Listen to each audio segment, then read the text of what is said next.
10 minute পর আমি ঢাকনাটা খুলে দেখছি।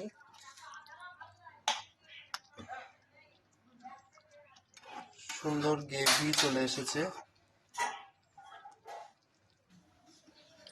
ডিম পটলের রেসিপিটি আমি নেক্সট দিন দেখাবো। আজকে আমি সময় পেলাম না দেখানোর মতো। আমি এবার দিয়ে দিচ্ছি আমার ভিতরে পুর দেওয়া পটলটি তেলের উপরে।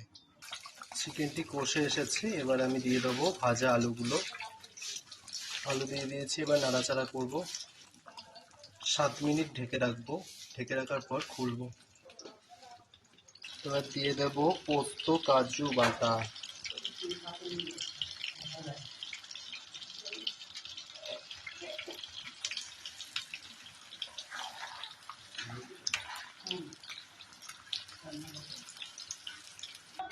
কেশরি মেথি আর একটু সামান্য ঘি ছড়িয়ে দেওয়ার পর তৈরি হয়ে গেছে আমাদের পাঞ্জাবি চিকেন আজকের রেসিপি।